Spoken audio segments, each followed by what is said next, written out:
at the line of scrimmage, and then your run game can kind of, really find its groove. It can be tough.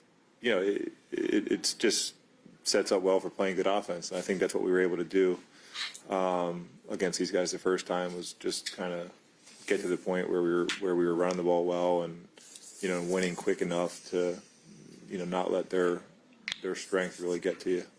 They put Ramsey, I guess, at safety. Mm-hmm. How are they different for those two guys at safety? Well, I think you can't really find out until until you go out there and you see what they're going to do against us, and you kind of get a feel for the game. But we all know what kind of player he is, and how he can affect the game, and I think it's a way for them to get the guys that they feel best about on the field and in positions to impact the game in a meaningful way. And he's big, he's physical, he can run. I would, not that I've been around him, but I would assume he's very instinctive and is able to kind of sit back and see what's going on and figure it out a little bit. So that's what I would think. What's the dynamic like? It's any different than it is in the locker room with Joe on the field? Do you have different conversations than he was in the locker room? Do you see different things? What is it like now that he has returned to practice? Yeah, well, I mean, maybe it wasn't like I was able to do a ton today and like kind of bounce things off of him and things like that. But I'm sure when you have, now that he's actually on the field and we're actually doing some more, I'm sure naturally more conversations would come up about game plan type stuff. But ultimately, I feel like it's probably gonna be pretty similar to how it's been. What's it been like in the meeting room since you've been here? Great. Yeah. I mean, he's kind of been in there in the morning with us, and you can tell that he's been mainly focused on attacking his rehab and making sure that he can get back on the field when he wants to. But he's been great to have in the room, just because he's been operating in this offense and actually been out there doing it for however many years now. So it's always nice to be able to see how he may, how the operation of how he may do things, how he signals guys, or how he, informs them of whatever it may be in the huddle, just some of those types of things. Whether it is in the meeting room or on the practice field, what is the collaboration like between the two of you? Listen, I think you can probably make too much about that, honestly. I mean, listen, we're just two quarterbacks sitting in a room, and, it's probably not, it's not like we're doing anything groundbreaking in there. We're two quarterbacks in a room, just like any other two quarterbacks in a room for the most part. I think, like I said, for me, still being new in the offense, and it's not just him, it's also Jake, but just being able to see, I'm still at the point where you're able to kind of see the operation of things and kind of bounce little questions like that off of those guys. I think that's still the biggest thing. And maybe with Joe, he has a way of doing it that's a little bit different than Jake, and then I have a little bit of a different way. But if I can kind of understand where they're coming from, then it makes it a little bit easier for me. Has it been weird or awkward at all seeing the buzz created by him coming back, knowing what that ultimately means for you? No, not at all. I mean, I think, I have a job to do, and I'm focused on doing that job. And if that comes to an end at some point, I just want to feel good about the job that I'm doing when I'm asked to do that job. So, no, not at all. What is your process or goal? Like today, when you're not going to throw, what do you try to get accomplished at practice?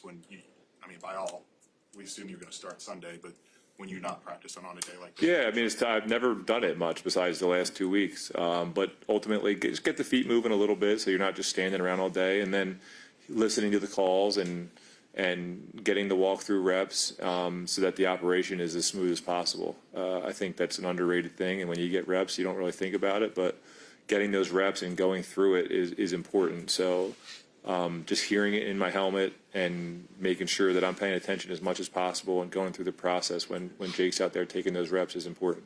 You played with a lot of really good offensive linemen. What stands out to you most about Amarius through the couple games that you got to play with him? It's tough for me to probably sit back here and detail one guy, especially when I've been so focused on other things. But I will say, like, the whole group takes a lot of pride in what they're doing, and you can just tell it means something to them. And I think when you have guys like that, or a guy like that, then it just sets your whole room up for success. And those guys, more than any other position, they are a unit. They work as one. So I think, like I said, having pride, like the guys that are the best at what they do have just that next level of kind of commitment to what they do, and you can see it translate into success on the field. When you got traded here, was there a talk of how long you theoretically would be the starter for? Obviously, we knew that Joe was on IR. Were there any conversations of, hey, we expect you to play this many games? Like, what was that? No, not really. I think that was the last thing that was on my mind. I was just like, all right, I'm playing this week, let's go, and then just going from there.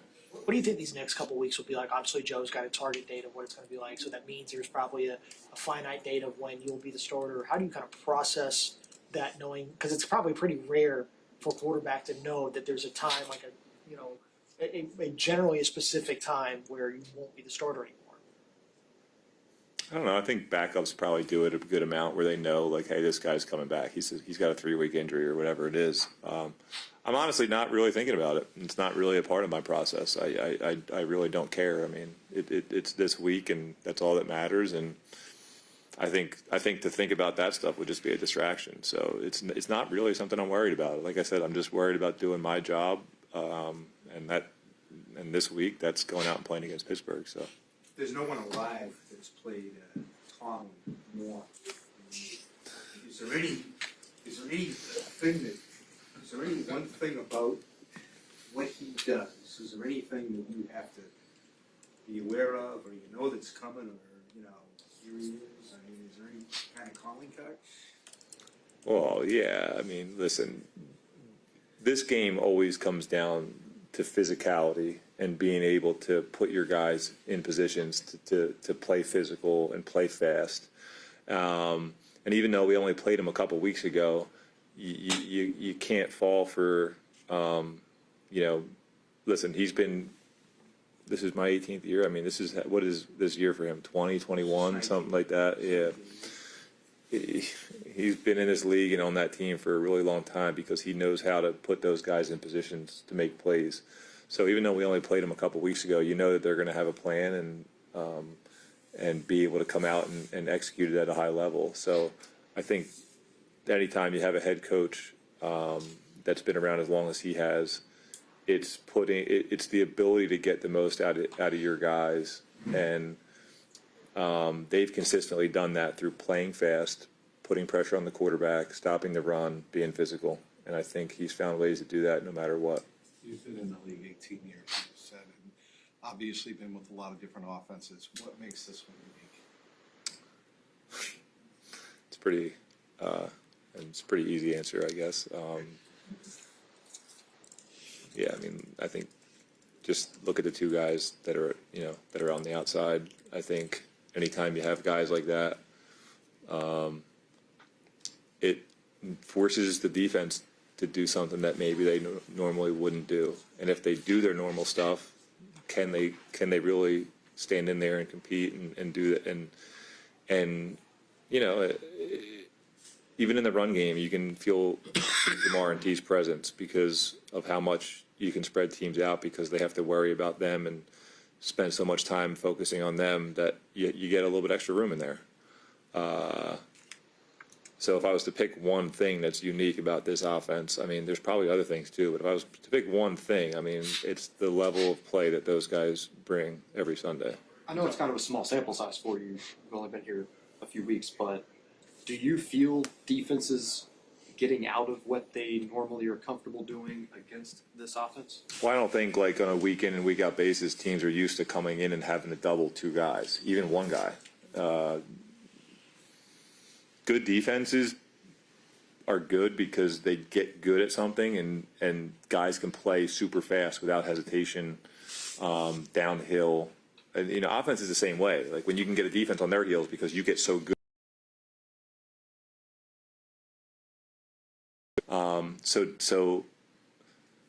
So when you feel like that's not necessarily holding up because of the skill level at a certain position, and you have to, I'm seeing some of these coverages. I've seen some coverages the last couple weeks that I probably haven't seen in 18 years because you have two guys, and I'm not saying they're like these new coverages, but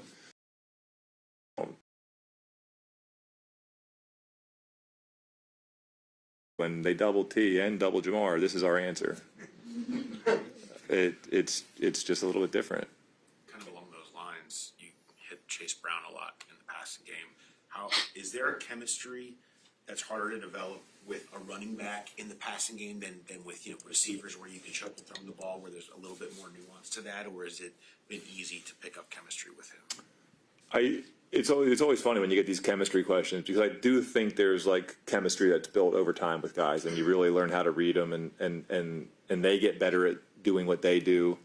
But in my experience, it also just comes down to like those guys being really good at what they do, and it's pretty easy to have chemistry with guys that get open quick and just have a natural feel for where the space on the field is. So yeah, you can always build, and the more time you spend with guys, get better and better and better.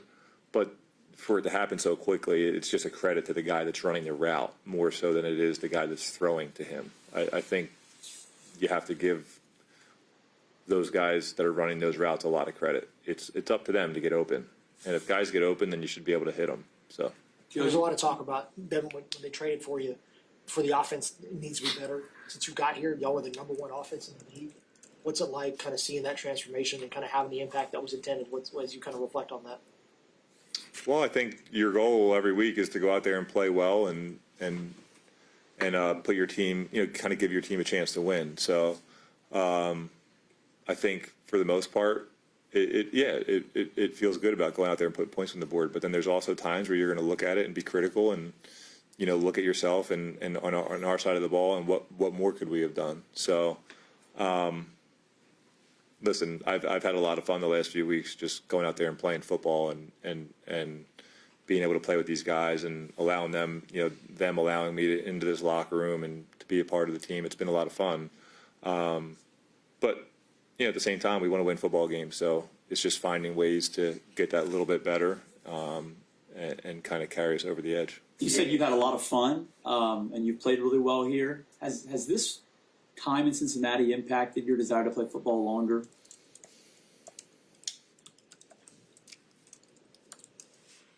I don't think I give it too much thought as to how long I'm going to play.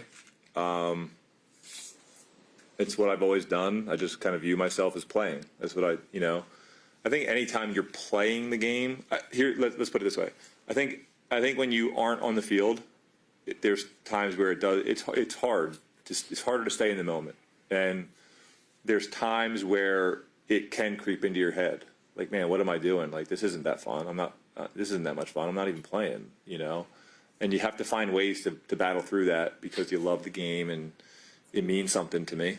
It still means something to me when I'm not playing, but it is harder to get in that like frame of mind where, like you're just loving it. And then so I don't think there's like an extra reminder when you are playing, but you just get back in that mode of playing football and it's what you love to do. So of course you're having fun doing it. So I'm not necessarily thinking about like, has it re-energized me to want to play longer, but it gives you that feeling that I belong here. This is what I want to do. This is what I belong doing. And yeah, that's why it is different when you're out there. But like I said, I think overall I try not to think about, I guess, how long I'm going to play. It's just what you do, and you're definitely better off mentally when you're out there. When you were on that point, when you were in Cleveland, and they went a different direction at quarterback, did you think this might be the last year I do this because you weren't playing? Did that cross your mind at all at that point? Yeah, of course. Like I said, it's hard to not distract. It's hard to distract yourself from those thoughts. I think you're always getting like bombarded with these negative thoughts. No matter what that negative thought is, and it's how do you kind of get out of that mode and get into the positive. And yeah, like never playing football again is one of those thoughts. It's definitely came across my mind several different times in my career, whether it was like fear of like, man, am I ever gonna play again, or myself saying like, what the hell am I doing? Like, am I even having fun? Like those thoughts have all come into my mind, and I've dealt with them all at some point or at one point or another. So I think I know enough now to just kind of go play and try not and when those things do come in to your head, like don't let them affect you in a negative way. It's probably a pretty natural thought for those things to come into your head a little bit. Just kind of deal with them, get rid of them, and then go play and do all that. And when you're not playing, it's harder to do, yes, but at the same time, it's like you're still a part of a team and you still have a task, and you can kind of you find comfort in whatever that task is. And when you're playing, it's a lot easier, like I keep saying. But when you're not playing, you can find something else to do to make yourself feel important and kind of, drive you to want to be doing whatever that is the best you can. I can probably look it up, but if you had to guess, which Steeler do you think has the most sacks on you in your career? I know James Harrison. I no idea. I mean, I'm just thinking like James Harrison, Brett Kiesel, Lamar, Woodley, Palomalu, maybe even. I don't know. I wouldn't guess TJ. Because what was his rookie year? 17. Yeah, I mean, I played in 18, and I haven't really played him since then. So, but it's possible. That 08 title game in Pittsburgh, Lily said it was the most physical team he's ever been involved with. What do you remember about that game? I remember throwing a game-sealing pick to Troy Polamalu, and I'm on the way back, and no, I was on the ground looking at him score a touchdown as the stadium was going crazy. That's what I remember about that. It was the third time we played him that year, and we didn't beat him. But man, I mean, that was my 19th game, my rookie season. It was incredible. But yeah, those games were always crazy physical, and they had so many good guys, and we had so many good guys. They were cool games to be a part of. Did you ever cross paths with Ben playing at Pitt when you I mean, listen, we shared the facility there, but like you didn't really cross paths with those guys too much, and it wasn't like I was like the guy there. So no, it's funny. Like as much as we've played each other, I mean, we know each other well enough to kind of smile when we see each other and say hi and talk, talk a little ball or whatever. But it's not like we know each other that well. When you first arrived here, there were all the questions about learning the playbook and being able to play on almost no practice, and now it's questions about, the uncertainty of how long you'll be playing as a starter. What makes you more well equipped to handle that craziness now than you would have been like 17 or 18 years ago? Well, I think your perspective just changes. You mature a little bit. I've been through many situations where I'm not happy with what my situation is, but you learn how to fight through that, and you learn how to, like just not give attention to things that you don't need to spend energy on. And there's certain feelings that you're always going to have when things like that come up, and you have to be aware. I think I'm aware of that, and it's just like, they're not doing you any good at the end of the day. I will say, like, I think I've always probably been able to step back and see it from a positive point of view at some point. Like, just because of what's going on now doesn't mean that's what's going to be happening in 3, 6 months, a year from now. You got to be positive about where what the future holds. But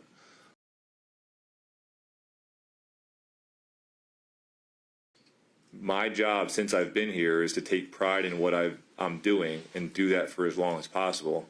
And I think no matter how long I play, if I continue to keep my head down and just look at that for what it is, just go out there, keep your head down, work hard, play football, have pride in what you're doing, show up for your guys. Like, why do I care how long I get to do that for? Like, to come in here and do. And that's all I can do. And however long that is, I want to do that as best as I can. Best I can, then I'll be able to look at myself and be proud of it and not worry about whatever else there is. So, Seems like forever the Pittsburgh Steelers have had a dominant defensive football team all football fans know that. They've had different position coaches. They've had different coordinators. What makes the Pittsburgh Steelers good every year? Yeah, well, listen, Mike's been there the whole Yeah, time. right. Like, building a culture is a real thing. Like, setting expectations. You know, when you come in there as a young guy, I'm sure you see guys working, and it definitely you develop that sense of work ethic. You see it. You start to do it.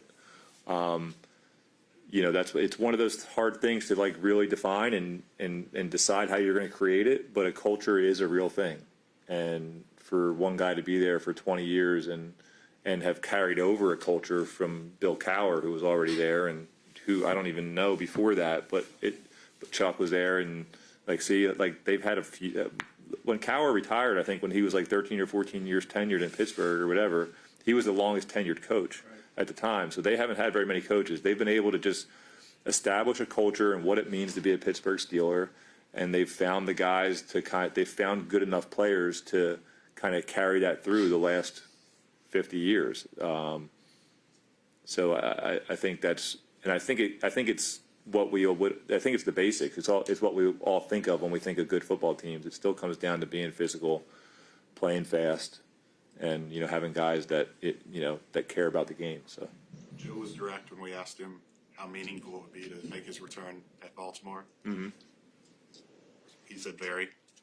For you, how meaningful it would be to go back there and play. Listen, you can get so emotional about these things, but at the end of the day, I've played this game so much versus so many different opponents. I went back there this year already. You know, I love playing there just because I love playing there. It's an awesome place to play, and the fans are great. But I really, at this point, you know, I'm not too emotional about it. Like I said, I've played a million opponents, and there's a bunch of different guys wearing those jerseys now. So it's like, you know, it's just like any other NFL team. It turns over so often, and you can't get caught up in all that stuff. You just go play the game, and you play it to win. For you, what's the biggest difference going into your fifth game with this team versus a month ago when you were going into your first game? Well, I feel like I'm a part of the team. You know, I think that's a big thing, you know, like developing relationships with the guys and, you know, proving to them that you belong and that you can play. And, you know, it means more when you can look guys in the eye and like know that you went to